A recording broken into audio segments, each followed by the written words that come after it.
Boca y corazón, que si confesares con tu boca que Jesús es el Señor, y creyeres en tu corazón que Dios le levantó de los muertos, serás salvo. Romanos 10:9. La gran ocupación de Pablo era salvar almas. Cuando hacía cualquier otra cosa, nunca olvidaba su meta, para que de todos modos salve a algunos. Cualquiera que fuera su objetivo al escribir sus epístolas, siempre se cuidaba de escribirlas de tal manera que los hombres pudieran ser llevados al Señor Jesús por medio de su enseñanza. Trataba de predicar de tal modo que las conciencias atribuladas pudieran encontrar la paz por medio de Jesucristo su Señor, a quien Pablo amaba tanto. Esta es una de las razones por las que a menudo nos da resúmenes valiosos del Evangelio, empacando toda la verdad en cápsulas. Él sabía que estas cápsulas son sumamente útiles, y así las preparaba para sus hermanos de la misma manera que uno prepara viandas portátiles y leche condensada para los viajeros. Cuando el oyente encuentra una frase compacta de este tipo, se ha encontrado con una pequeña Biblia, una teología sistemática en miniatura. Contemplen la historia completa del amor redentor contada en una línea o dos, fácil de entenderse, estructurada para recordarse y calculada para que se quede grabada. Quien compone resúmenes cortos e impresionantes de la verdad del Evangelio puede estar trabajando tan efectivamente para la salvación de los hombres como alguien que predica sermones suplicantes y conmovedores. En este capítulo, Pablo ha presentado el Evangelio de una manera notablemente sencilla, simple y abreviada. Él es un maestro para resumir temas, y nuestro texto es una muestra de su poder. Pablo nos da aquí el plan de salvación prácticamente en una línea: si confesares con tu boca que Jesús es el Señor, y creyeres en tu corazón que Dios le levantó de los muertos, serás salvo. Yo deseo predicar en ese mismo espíritu en el que Pablo escribió, teniendo por objetivo, desde mi primera palabra hasta la última, la conversión de cualquiera de las personas aquí presentes que todavía no haya conocido al Señor. Pido a Dios que todos tomemos con seriedad este asunto y lo veamos con verdadero interés. Espero que ustedes tengan la determinación de venir a este punto y no duden más. Cuánto gozo sentiría yo si alguno de ustedes se dijera a sí mismo: voy a correr en el camino tan pronto pueda verlo. Voy a tomar lo que se me pone enfrente tan pronto pueda entenderlo. No voy a dudar más ni voy a tomarlo a la ligera, sino que voy a tratar con solemnidad las cosas solemnes para que este día pueda encontrar paz con Dios. No voy a entrar en ninguna exposición a fondo de las profundas cosas de Dios, sino que me voy a apegar a esos asuntos sencillos por medio de los cuales viene la salvación a hombres sencillos y a mujeres sencillas. Oh, que el Espíritu de Dios bendiga mis palabras para la inmediata conversión de quienes me escuchan. Quiero que observen en nuestro texto, en primer lugar, que el evangelio predicado aquí por Pablo es un evangelio de fe, y este evangelio de fe está destinado evidentemente para los hombres perdidos. Observen que dice: si creyeres en tu corazón que Dios le levantó de los muertos, serás salvo. Cuando Moisés escribió la ley, él habló de la obediencia al mandamiento como lo que resguardaba la vida, pues él dijo: haz esto y vivirás. Era presupuesto en la ley que aquellos para quienes la ley fue dada ya poseían vida, y el cumplimiento de la ley sólo los preservaba en la vida que ya poseían. Leemos en el versículo 5 de este capítulo: porque de la justicia que es por la ley, Moisés escribe así: el hombre que haga estas cosas vivirá por ellas. Ustedes ven que la ley mantiene la vida para quienes ya tienen suficiente vida para hacer buenas obras. El Evangelio viene a nosotros bajo otro aspecto muy diferente. No considera que tengamos vida, sino que nos considera como necesitados de esa vida. El Evangelio no viene a nosotros como a siervos que necesitan que se les diga cómo deben continuar viviendo, sino como a pecadores muertos que necesitan que se les dé vida, y luego necesitan ser conservados con vida y ser preservados en un estado feliz y santo. El Evangelio no solamente dice que viviremos por Él, sino que seremos salvos por Él, promesa que es más profunda y más amplia. Cuando se dice que serás salvo, esto implica que hemos caído en una condición perdida, arruinada y de condenación, y el Evangelio nos saca de esa condición. Es conveniente comenzar predicando el Evangelio, estableciendo de manera clara a quiénes es enviado este Evangelio. Es enviado a ti, que lo necesitas. Es enviado, por tanto, a ti que estás perdido, porque si tú no estás perdido, no necesitas salvación. Si no has caído, no necesitas ser restaurado. Si no has pecado, no necesitas perdón. Si no estás lejos de Dios, no necesitas ser traído cerca de Dios por la sangre de Cristo. El Evangelio de salvación es enviado a quienes están bajo la maldición de la ley y deben pagar sus sanciones. ¿Qué mensaje de gozo es este? Escúchalo, tú que tienes tu corazón quebrantado, y anímate. A ti proclamamos el don inmerecido de Dios. Algunos piensan que debemos predicarles un tipo de ley más benigna, un camino más fácil de obras, una dispensación corregida. Pero, al contrario, nosotros no les predicamos exigencias, sino dones, no la ley, sino el amor. Nuestro Evangelio es verdaderamente buenas nuevas. Venimos para decir a los hombres, no lo que ellos deben hacer para Dios, sino más bien lo que Dios ha hecho por ellos. No hablamos de lo que los hombres deben traer a Jesús, sino de lo que Jesús les ha traído y que ofrece de manera libre y gratuita para que lo acepten.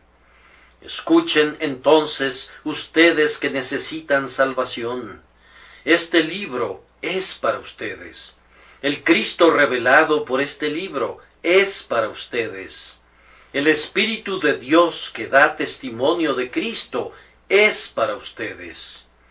Ah, ustedes culpables, ustedes autocondenados, ustedes que están completamente descorazonados, es a ustedes a quienes se predica hoy el Salvador resucitado.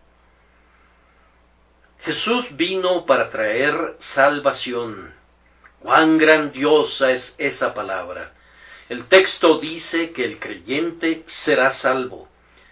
Salvo es una palabra de pocas letras, pero que tiene un amplio significado. ¿Qué quiere decir ser salvo? Quiere decir ser salvado del castigo de todos tus pecados, ser salvado de ir al infierno, ser salvado de las tinieblas y de la oscuridad eternas, ser salvado de la ira sin fin del Altísimo, ser salvado de la segunda muerte, cuyo terror es el infierno del infierno. Quien confiese al Señor Jesús y crea que Dios le ha levantado de los muertos, será salvo de las consecuencias penales de su culpa. Mejor aún, será salvo del pecado mismo. La criminalidad y la culpabilidad del pecado serán quitadas. Serás lavado de su mancha y quedarás más blanco que la nieve. El pecado mismo, esa nube negra, así como la tempestad con la que está cargado, serán quitados, tal como está escrito: yo deshice como una nube tus rebeliones y como niebla tus pecados. Nosotros predicamos no sólo la liberación del castigo, sino la liberación del crimen mismo, liberación del cargo y de la acusación que de otra manera recaerían sobre el transgresor. Para el creyente, el pecado será borrado y será perdonado y justificado en relación a todas aquellas cosas de que la ley no podría eximirlo. La justicia que le será imputada es la justicia del Señor Jesús, quien es el fin de la ley para justicia de todos los que creen.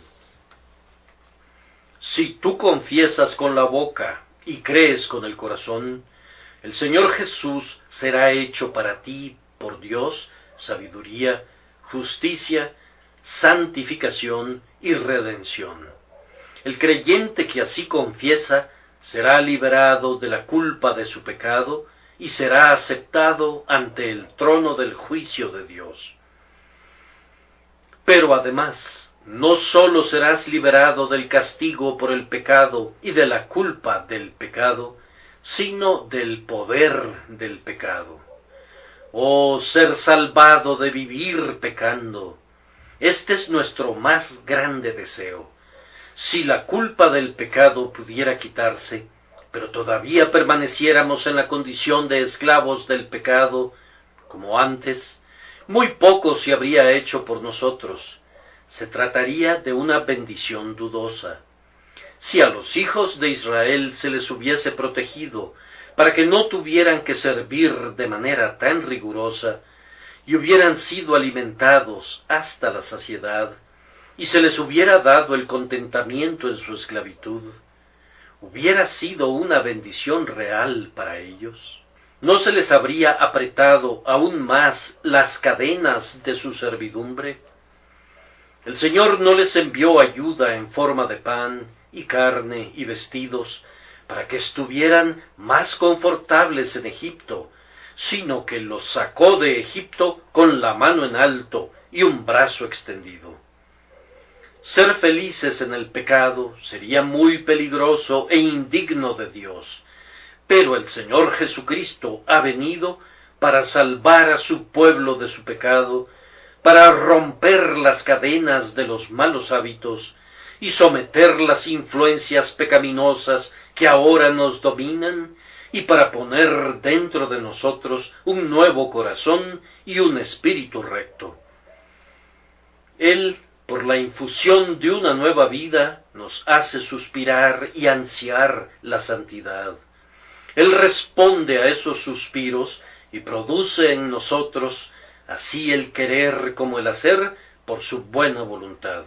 Él subyuga nuestras iniquidades y hace que el poder del mal se debilite cada vez más, mientras la gracia se fortalece cada vez más. Al fin nos presentará sin mancha ante su presencia con sumo gozo. Nosotros predicamos la emancipación para quienes son esclavos del pecado. Ustedes que están afligidos y cansados por la tentación, serán rescatados para no caer en ella. Ustedes que claman por causa del pecado que habita en ustedes, recibirán la salvación del poder del mal.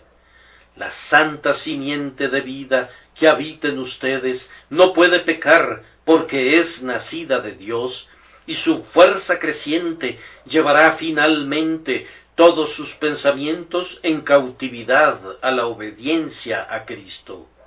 Es una bendita salvación, una salvación integral que abarca el pasado, el presente y el futuro. Para testificar esto somos enviados. No podríamos tener un mensaje más completo o más divino. No podríamos presentar a los hijos de los hombres una bendición más grande que la bendición de ser salvos. Es una bendición tan plena que abarca al cielo mismo y todas sus bienaventuranzas. Serás salvo, abarca desde las puertas del infierno hasta el propio trono de Dios, y rescata al pecador de las fauces de la muerte, y lo eleva hasta la orquesta vestida de blanco de la Nueva Jerusalén. Aunque ahora es un hijo de la ira, al igual que los demás, el pecador que cree será convertido en alguien semejante al primogénito, al Señor Jesucristo, que está llevando a muchos hijos a la gloria. Comienzo entonces con la proclamación de salvación para los perdidos. Escúchenla, indignos, escúchenla, ustedes que no pueden decir nada bueno en su propio favor. Escúchenla y aprópiense de esta esperanza. Si Dios el Espíritu Santo bendice la palabra, de acuerdo a su libre voluntad, ustedes que están fatigados y cargados, exclamarán con gozo: hay un mensaje para nosotros en este texto. Entonces se inclinarán hacia adelante para no perder ninguna palabra del mensaje, y sus mentes también se inclinarán hacia adelante de la misma manera que sus cuerpos. Sus corazones se abrirán como tierra recién arada, lista para recibir la semilla, lista para las lluvias. Ustedes serán sensibles a la voz de la misericordia, de la misma manera que el eco responde al sonido de la corneta. Tú responderás al llamado del amor divino con arrepentimiento y con fe. Ahora prosigo a mi segundo punto, que es que la fe salvadora se concentra únicamente en el propio Jesucristo. Les voy a leer el contexto de mi texto, pero la justicia que es por la fe dice así: no digas en tu corazón, ¿quién subirá al cielo? Esto es, para traer abajo a Cristo. ¿O quién descenderá del abismo? Esto es, para hacer subir a Cristo de entre los muertos. Mas, ¿qué dice? Cerca de ti está la palabra, en tu boca y en tu corazón. Esta es la palabra de fe que predicamos, que si confesares con tu boca que Jesús es el Señor, y creyeres en tu corazón que Dios le levantó de los muertos, serás salvo. La verdadera fe, la fe que salva, se concentra enteramente en la gloriosa persona y la obra llena de gracia de aquel a quien Dios levantó de los muertos. Dentro del círculo de Belén, Getsemaní y la diestra del Padre está la esfera de la fe del pecador. La fe está donde Jesús está y no pide un rango mayor. La incredulidad es especulativa, pero la fe trata con hechos. La incredulidad dice: ¿quién subirá al cielo? ¿Quién descenderá al abismo? La incredulidad siempre está haciendo preguntas. Está tan insatisfecha con el sencillo evangelio de Jesucristo que demanda otro Salvador, o ningún Salvador, o 50 Salvadores. No sabe lo que quiere. Su clamor es: ¿quién nos enseñará algo bueno? ¿Quién en los cielos? ¿Quién en el abismo? ¿Quién en alguna parte? La incredulidad tiene un oído muy atento a cualquier novedad. Este hombre tiene una nueva doctrina, otro acaba de indagar una idea fresca, y la incredulidad corre atropelladamente de aquí para allá. Oye voces que exclaman: miren aquí y miren allí, y como un pájaro incauto es atraída y atrapada. Vuela a las colinas, o se desploma en el abismo para encontrar el bien prometido. En algunos momentos está en la cima, engañada, y en otros está caída, sumida en la desesperación. Pesimismo u optimismo o algún otro ismo le pueden encantar, pero no guardará la verdad. La fe tiene otra manera de ver las cosas. Toma su lugar donde está Cristo y dice, si la salvación está en algún lado, es donde Él está. ¿Acaso no está escrito, mirad a mí y sed salvos todos los términos de la tierra, porque yo soy Dios y no hay más? Se inclina ante Jesús en Belén y ve esperanza en su encarnación. La fe atraviesa los campos de Judea con Jesús y ve esperanza en el amante de las almas que es santo y tierno de corazón. Va con él a Getsemaní y lo ve cubierto de sudor de sangre y comienza a leer su perdón allí. Lo ve morir en el maldito madero y dice, mi vida está aquí. Si he de ser salvo, debo ser salvo aquí. Ve a Jesús en la tumba, vigila y lo ve levantarse de nuevo, y cuando lo ve levantarse, aplaude con delicia, porque ve esperanza e inmortalidad en él. Mira también hacia allá, donde está el trono del Altísimo.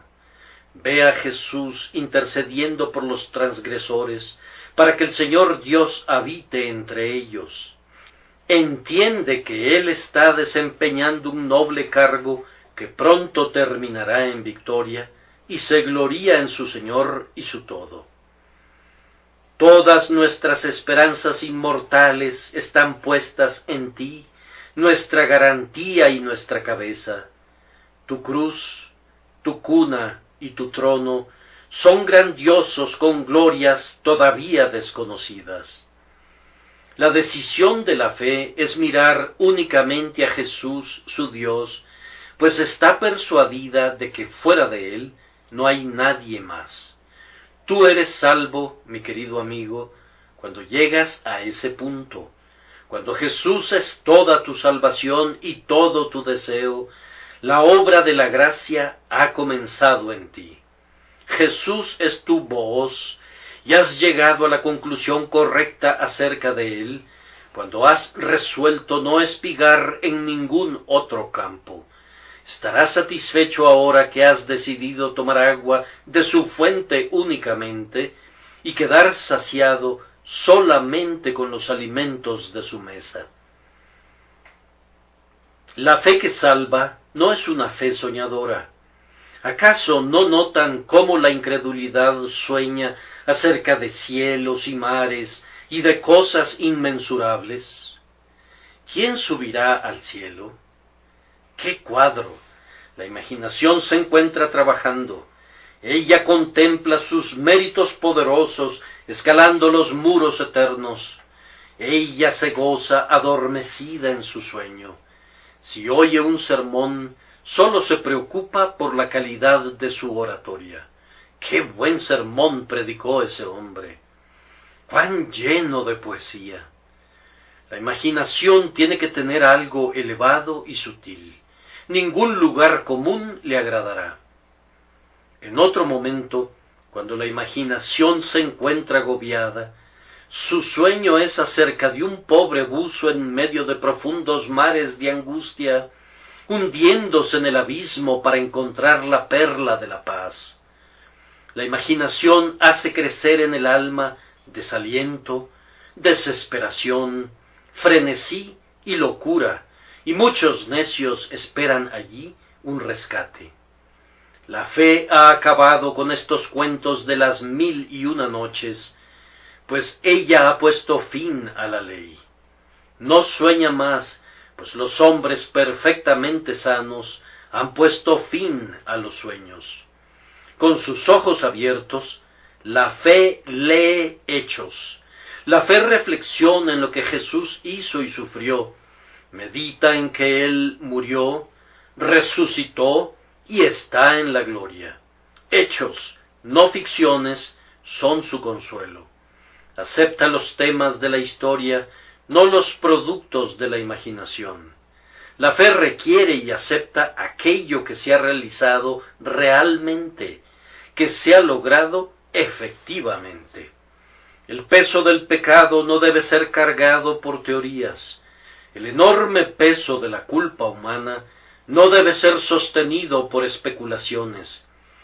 Sólo transacciones reales pueden satisfacer nuestra terrible necesidad. Y esto lo podemos encontrar en Jesucristo, la revelación de Dios. Sé que hablo a personas que están llenas de fantasías de la misma manera que un huevo está lleno de alimento y desearía poder librarlos de ellas. Toda suerte de caprichos y de ideas agradan a sus cerebros ociosos.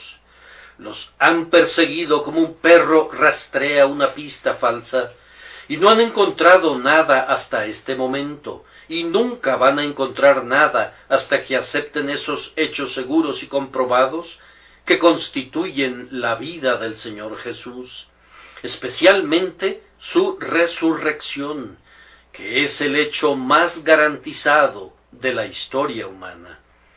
Hoy nosotros proclamamos, en el nombre del Dios Altísimo, con la ayuda del Espíritu de Dios, la salvación provista por el Salvador resucitado, y le suplicamos creer la verdad de lo que decimos, para que ustedes reciban la vida. La incredulidad realmente pone una triste objeción en contra de Cristo. Habla de subir al cielo, pero supongamos que fuera necesario que alguien subiera al cielo. Eso implicaría que Jesús nunca descendió de allí para revelar al Padre. La incredulidad también habla de descender al abismo, como si Cristo nunca se hubiera levantado de los muertos.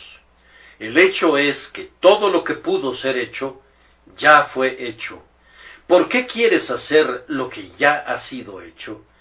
Todo lo que se pudo haber sentido, ha sido sentido.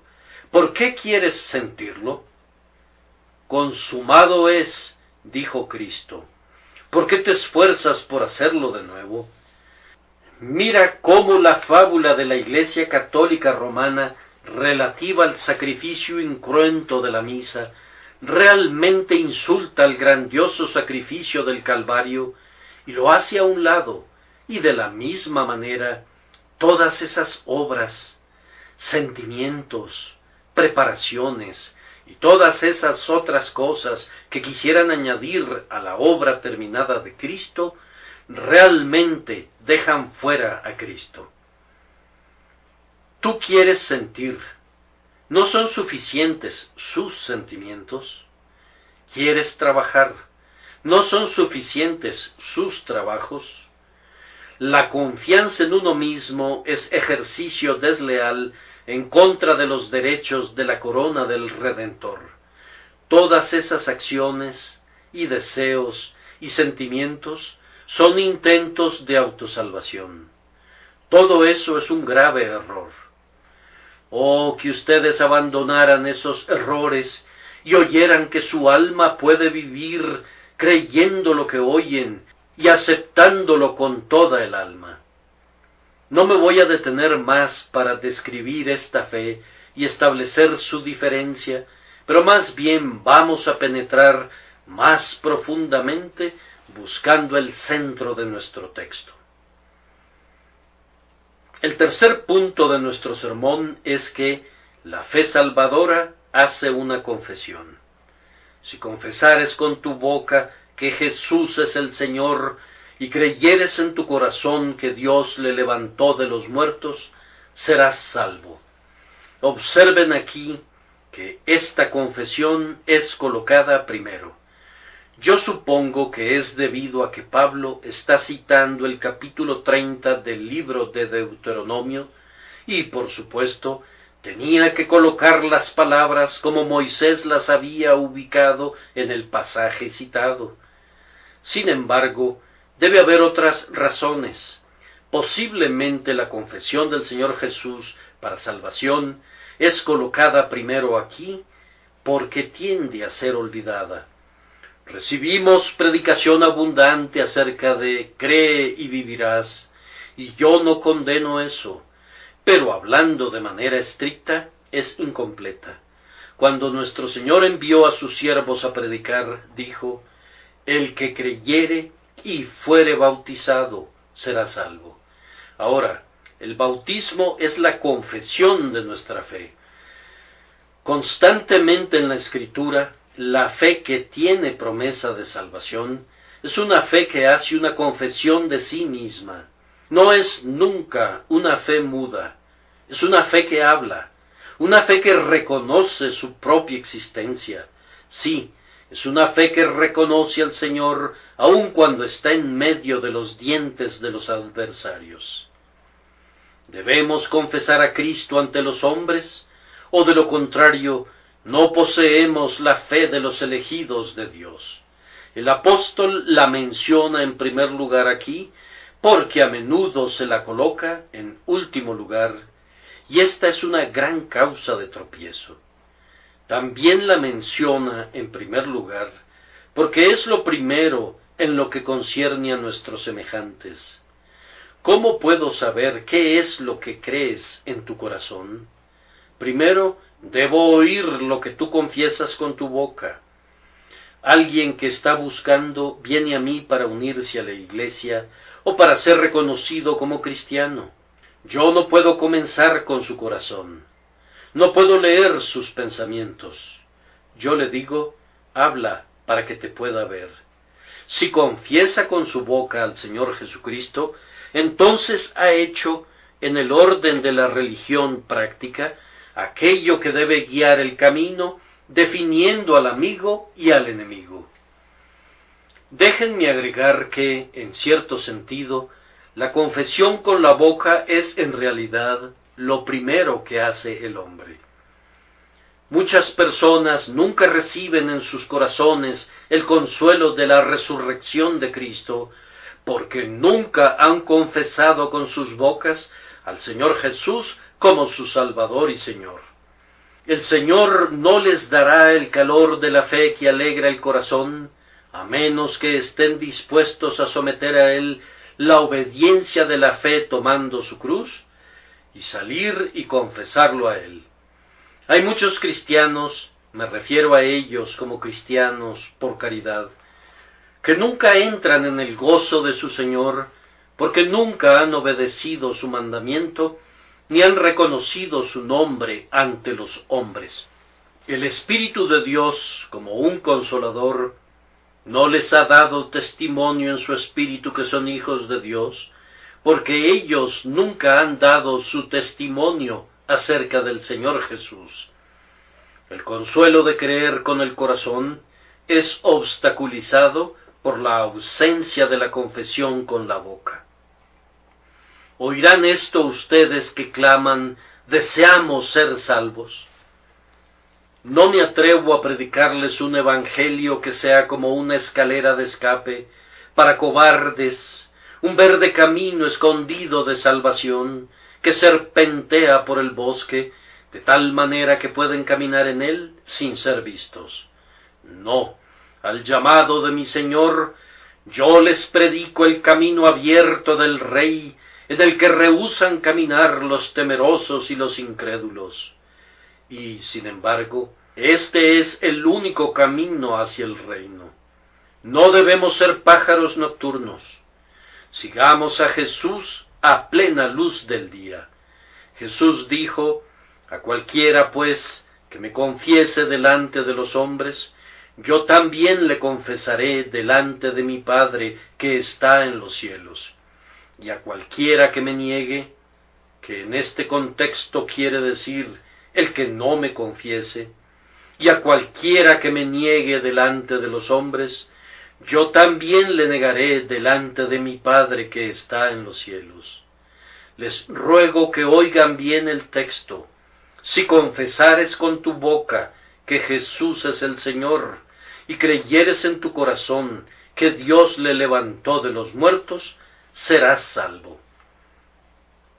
Observen qué es lo que hay que confesar. al Señor Jesús. De esto deduzco que es esencial para la salvación que un hombre confiese la divinidad de Cristo. No quiero dejar de ser caritativo con alguien, pero nunca puedo, como creyente de la palabra de Dios, esperar que un hombre se salve si niega la divinidad de su Salvador. Él mismo se coloca fuera de la comitiva, rechaza esa parte del carácter del Redentor que es esencial para su ser como Salvador.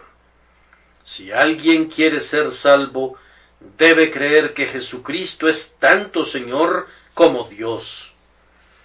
Asimismo, debes confesar que Jesucristo es Señor, esto es, Rey y Señor. Con alegría debes volverte su discípulo, seguidor y siervo.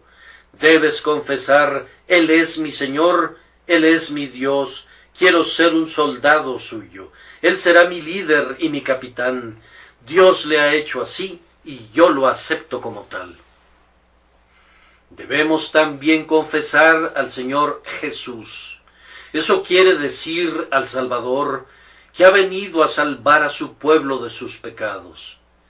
Si quieres que Él te salve, debes reconocerlo como Mesías, enviado de Dios, para sacar a su pueblo de la ruina en que se encuentra y darles la eterna salvación. El Señor te ordena que lo confieses de esa manera y promete a quien así le confiese que será salvo. Sin una confesión abierta así, no hay ninguna promesa. Noten cuán definida es la confesión. Si alguien dice, bien, voy a creer en el Señor Jesucristo y voy a esforzarme para actuar de conformidad con mi fe, hazlo por favor, pero esto no cumplirá con lo que demanda el texto. Es cierto que tu vida es una confesión, y entre más pura, más excelente será como una profesión de fe. Aun así, el cumplimiento de una responsabilidad no nos exime del cumplimiento de otras responsabilidades. La confesión exigida por el texto es expresamente establecida que debe ser con tu boca. No me atrevo a alterar la escritura. No me culpen a mí, yo no escribí esas palabras. Allí están. Si confesares con tu boca que Jesús es el Señor, debes reconocer a Jesús vocalmente, con precisión. Claramente debes decir con tu lengua, con tu boca, con tus labios, que Él es tu Señor y Salvador. No debe ser una conclusión obtenida en silencio al observar tu vida, sino una declaración hecha con la boca. ¿Qué otro significado puede tener mi texto sino ese? Si el apóstol hubiera querido decir que debemos obedecer al Señor Jesucristo y no tener que hacer ninguna confesión, él lo habría dicho. ¿Por qué dijo con tu boca si no tenía en mente una confesión hablada? El modo de confesión al que se le da la promesa de salvación es claramente expresada en estas palabras: confesares con tu boca. ¿Por qué es esto así?, pregunta alguien. Bien, primero, porque yo creo que la confesión con la boca es un tipo de rompimiento con el mundo. Cuando un hombre dice con su boca, yo creo en el Señor Jesucristo, eso es equivalente a decirle al mundo, he terminado contigo. Quienes están a su alrededor concluirán que ese hombre se ha liberado de sus viejos hábitos y se ha separado del mundo incrédulo. Cuando el hombre que tenía seca una mano estaba en la sinagoga, nuestro Señor no lo llevó a un rincón para sanarlo, sino que dijo, levántate y ponte en medio. Él se puso de pie en medio de la congregación, y estando allí, el Señor dijo al hombre, extiende tu mano, y él la extendió. Querido amigo que estás buscando, debes apartarte, Debes separarte de tus antiguos compañeros y de tus conexiones pecaminosas y decir: yo estoy con Cristo, Él es mi Salvador y yo soy su seguidor. Él requiere de ti esta confesión para que puedas ser separado del mundo en el que habita el impío. Esta confesión es también una manera de formar una unión visible con el Señor Jesús. Cuando un hombre confiesa a Cristo con su boca, toma partido, por decirlo así, con Jesús y con su causa en esta tierra. Y esto es algo muy importante. Además, esta confesión es de mucha utilidad para el mundo que está fuera, como testimonio que reprueba su impiedad y que le da una invitación para alcanzar una mente mejor. Las confesiones de quienes son salvos son a menudo instrumentos de salvación para otros. No somos plenamente salvos hasta que no deseemos verdaderamente salvar a otros. Si un hombre dice: si puedo llegar al cielo, yo solo estaré satisfecho, no ha dado ni el primer paso hacia el cielo. Ciertamente no tiene el germen del cielo dentro de él. La primera cosa que debe morir en nosotros, si vamos a habitar con Dios, es nuestro egoísmo. Aún nuestra preocupación por nuestra propia salvación debe tomar un segundo lugar en relación a la preocupación por la difusión del reino del Redentor y el deseo de la salvación de los demás. Ningún hombre es verdaderamente santificado hasta que no tenga esa preocupación.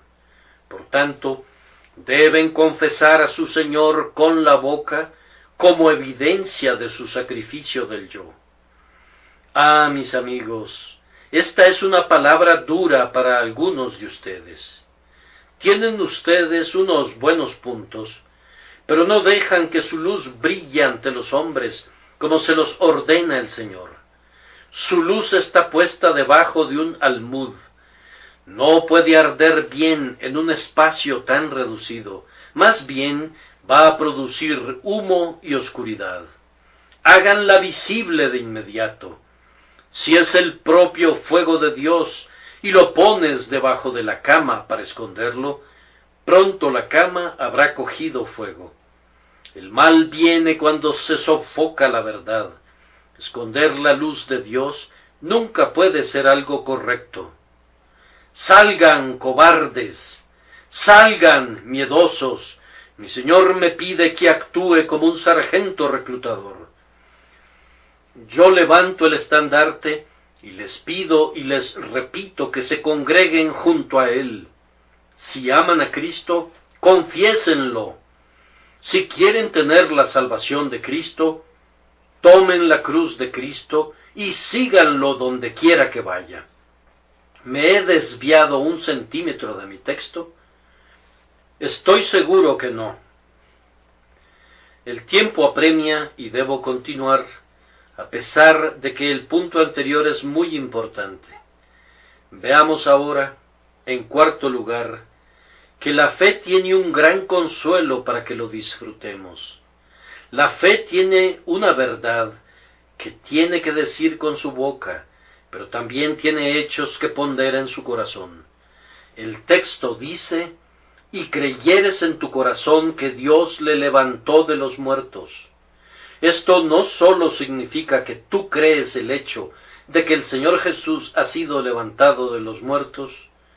Yo supongo que todos los aquí presentes creen en la resurrección de nuestro Señor, pero debemos creer de tal manera en ella que encienda y consuele nuestro corazón. Entonces, mis queridos hermanos, la salvación aquí prometida es especialmente para la fe que cree con el corazón que Dios ha levantado a Cristo de los muertos. ¿Acaso no debe nuestra fe fijarse en la muerte de Cristo más bien que en la resurrección de Cristo? Yo respondo: probablemente está establecido aquí así, porque en la resurrección de nuestro Señor, todo el resto de su historia está implicado e incluido. Si Él fue levantado de los muertos, entonces murió. Si murió, entonces fue un hombre y nació en este mundo. Al mencionar que Dios levantó a nuestro Señor de los muertos, el apóstol realmente ha mencionado toda la gran obra redentora de Jesús, pues todos los otros hechos están incluidos allí. Además, la resurrección de los muertos no sólo incluye todo el resto, sino que confirma todo lo demás.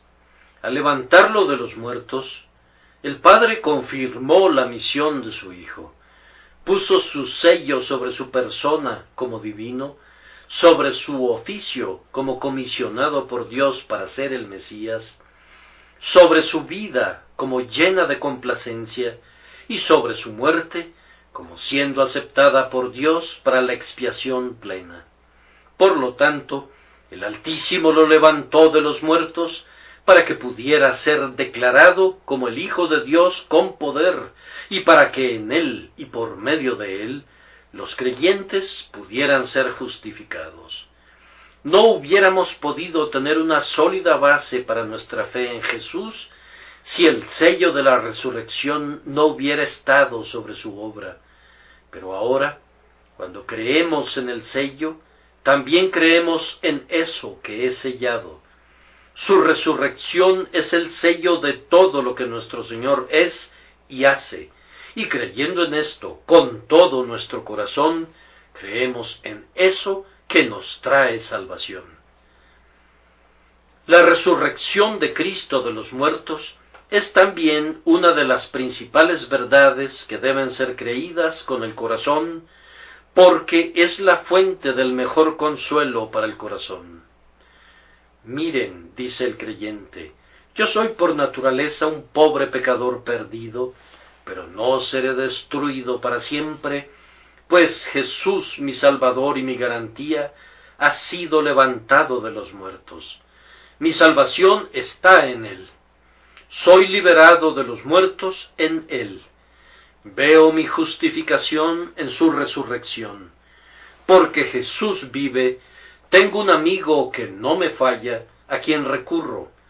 Porque Dios le levantó de los muertos, dando así testimonio de que lo aceptaba a Él. Por tanto, yo sé que soy aceptado en Él. Si yo me aferro a la justicia que Dios ha aceptado, yo soy aceptado en ella. Oh, queridos amigos, cuando un pecador sabe que su salvación no está en él para nada, sino que se encuentra totalmente en Cristo, entonces ha descubierto el gran secreto. El punto es ver a Jesús muriendo por nuestros pecados y vernos a nosotros muertos en Él. Ver a Jesús resucitado de la tumba y vernos a nosotros resucitados con Él. Ver a Jesús aceptado por Dios y por lo tanto vernos a nosotros mismos aceptados en Él. El Señor Jesús es el objeto de nuestra confianza y no nosotros mismos. Nosotros estamos en Él y como es Él, así somos nosotros. Vamos a resucitar a la gloria porque Él resucitó a la gloria y vamos a habitar en el cielo porque Él habita en el cielo. La unión con Cristo es el fundamento de la esperanza. Oh, vivir en Cristo. La dificultad es arrancarlos a ustedes de ustedes mismos. Esto requiere un milagro de la gracia. Yo sé lo que están pensando. Ustedes están diciendo, yo no siento, yo no puedo hacer eso, etc. Señores, este no es el punto entre manos. La base de la salvación está en Jesús y no en el pecador. Para ver la salvación, debemos identificar lo que Cristo ha logrado y especialmente debemos tomar nota en nuestro corazón que el Señor Jesús fue levantado de los muertos y entonces seremos consolados porque la resurrección del Salvador es la garantía que la obra de expiación ha sido completada. Quien quiera tener una esperanza segura debe fijar su fe en la vida de Jesús, en su crucifixión, en su resurrección, en su ascensión y en su próxima venida. Si creemos y confiamos en estos hechos, seremos salvos. Eso dice nuestro texto. Pon esas dos cosas juntas. Tú confiesas a Jesús como Señor y como Cristo. Tú también, con todo tu corazón, confías en Jesús resucitado de los muertos. Bien, entonces tú serás salvo. ¿Cómo debería esto alegrar a aquellos que están al borde de la desesperación? ¿Cómo debería motivar a quienes yacen a las puertas de la muerte? Tú gimes, yo nunca podré ser salvo. ¿Por qué no? Si Cristo murió y resucitó de nuevo, entonces ¿qué? Si este es el fundamento de la salvación, y tú crees que eso es un hecho, aférrate a él y nunca lo sueltes. Nunca permitas dudas en tu corazón acerca del hecho suficientemente bien soportado que Dios ha levantado a Jesús de los muertos. Supliquen la promesa de nuestro texto en la vida y en la hora de la muerte, y clamen: oh Señor, tú has dicho que si mi boca confiesa al Señor Jesús, y con mi corazón creo que tú lo has levantado de los muertos, yo seré salvo. Señor, yo hago la confesión, y mi corazón también cree. Te suplico, por tanto, que hagas como has dicho y me salves. Esta súplica no puede fallar nunca. Ahora me encamino al final con la verdad de que la fe tiene una promesa segura sobre la cual descansa. Y creyeres en tu corazón que Dios le levantó de los muertos, serás salvo. Tú, ¿quién es ese? Ese eres tú. Es el hombre que confiesa con su boca y cree en su corazón. Querido amigo, quiere decir tú. Juan, Tomás, Sara, Juana, ¿dónde están ustedes? ¿Acaso oí a alguien exclamar: yo no tengo ningún mérito mío, no tengo buenos sentimientos, no hay nada en mí de lo que pueda gozarme, me siento totalmente perdido? Escucha, si tú confesares con tu boca que Jesús es el Señor y creyeres en tu corazón que Dios le levantó de los muertos, tú serás salvo. El pronombre singular tú te señala a ti. Levanta el teléfono y póntelo al oído. Una voz te habla. Dios desde el cielo te está hablando directamente a tu oído por teléfono y te dice: tú serás salvo. Pero yo estoy casi condenado. Si tú confiesas y crees, tú serás salvo. Ay, debo darme por vencido en desesperación. Sin embargo, la promesa te dice lo contrario. Pero yo soy el peor pecador que está por entrar al infierno. Aún así, la promesa es para ti. Si tú confesares con tu boca que Jesús es el Señor y creyeres en tu corazón que Dios le levantó de los muertos, tú serás salvo. Yo no puedo bajar del púlpito y caminar para ir de asiento en asiento, pero quisiera poder mirar a cada uno de ustedes a la cara y apretar su mano y decir: querido amigo, el texto dice tú. Hermano, hermana, el texto te habla a ti. Joven, niño, hombre de cabellos canos, quien quiera que seas, el texto dice que si tú crees, tú serás salvo. Observa la total ausencia de los condicionales sí y pero. No dice tú podrías ser salvo, sino tú serás salvo. Cuando Dios el Espíritu Santo dice serás, hay solidez en ello. Pero tú dices: tengo miedo. ¿Tienes miedo de qué? ¿Te atreves a cuestionar la veracidad de Dios? Cuando Dios dice, serás, ¿de qué puedes tener miedo? Si yo dijera, serás, lo recibirías como prueba de mi determinado intento, pero tú sabrías que sólo cuento con mi pobre brazo diminuto para hacer algo. Pero cuando Dios dice, serás, la omnipotencia está comprometida. Quien hizo los cielos y la tierra, y los sacude con un gesto suyo, Él, que crea y destruye, Él dice, serás, ¿y quién se puede oponer a su voluntad? Los demonios en el infierno se esconden aullando en sus cavernas, cuando oyen, aunque sea el susurro de un será, que viene de Dios. Hay una especie de pasividad relacionada con la expresión ser salvo. El texto no habla acerca de lo que tú vas a hacer, sino acerca de lo que debe hacerse por ti y lo que debe ser hecho en ti. Tú serás salvo. Yo no puedo salvarme a mí mismo. ¿Quién dijo que tú podías salvarte? ¿Quién te pidió que lo hicieras? Tú puedes confesar al Señor Jesús con tu boca. Hazlo de inmediato. Tú puedes creer en tu corazón que Dios lo ha levantado de los muertos. Si tú eres el hombre que estoy buscando, estarás haciendo eso ahora. Tú dices, oh sí, yo lo creo con todo mi corazón, mi esperanza está en Jesús. Entonces tú serás salvo.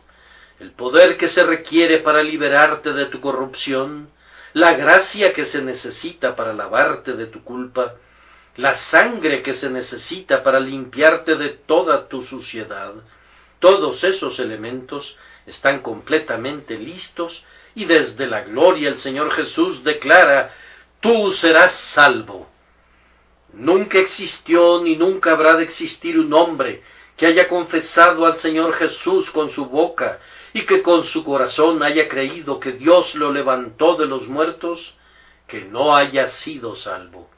Entre toda la multitud que se hunde en el infierno, no hay ningún creyente confesor, ni ningún confesor creyente. No me atrevo a dividir la confesión como algo separado de la fe, pues Dios las ha unido en un todo. La boca y el corazón, ambos igualmente, necesitan un cuerpo vivo y un alma que vive. Una confesión abierta y una fe secreta, ambas conjuntamente, conforman tu abandono en el Señor Jesús, el completo sometimiento al Salvador, y ese es el gran acto de salvación. Te has lanzado completamente, ya sea que te hundas o que nades, en lo que Jesús ha hecho, entonces serás salvo. O de lo contrario, yo los estoy engañando, y lo que es peor, este santo libro es un mentiroso también, y el Espíritu de Dios ha dado un falso testimonio. Esto no puede ser. No tengo ninguna esperanza esta mañana, sino la que está contenida en este versículo. Con mi boca ciertamente confieso al Señor Jesús, pues creo que Él es Dios verdadero de Dios verdadero, mi Señor, mi todo. Más aún, en mi corazón con toda verdad y certeza, creo que Dios lo levantó de los muertos y me alegro de ello. Me consuela y me regocija. Él vive, el grandioso Redentor vive. ¡Cuánto gozo nos da esta bendita certeza! Yo seré salvo, yo sé que lo seré. No me atrevo a dudarlo porque la palabra de Dios lo dice claramente. Tengo la misma confianza en relación a la mujer más humilde aquí presente como la tengo en relación a mí mismo. Si ella confiesa y cree, ella es salva como yo lo soy. Los más malvados rufianes, las prostitutas más desenfrenadas, si hacen lo que el texto manda, también serán salvos. Este evangelio no rechaza al más vil de los viles. Oh, amigo mío, este evangelio no te rechaza a ti. Este es un barco que ha transportado a miles de personas al cielo. Los que vamos a bordo de él, llegaremos al cielo por él. Si pudiera hundirse, todos nos hundiríamos juntos, pero como flota con toda seguridad, todos navegaremos juntos hasta llegar a buenos puertos. Esta línea no cuenta con ningún otro barco, y no hay otra línea de barcos. Esta barca de salvación, especialmente contratada para la fe confesora, está en el muelle. Suban a bordo de inmediato. Que Dios les ayude a subir a bordo en este mismo instante, por Jesucristo nuestro Señor. Amén.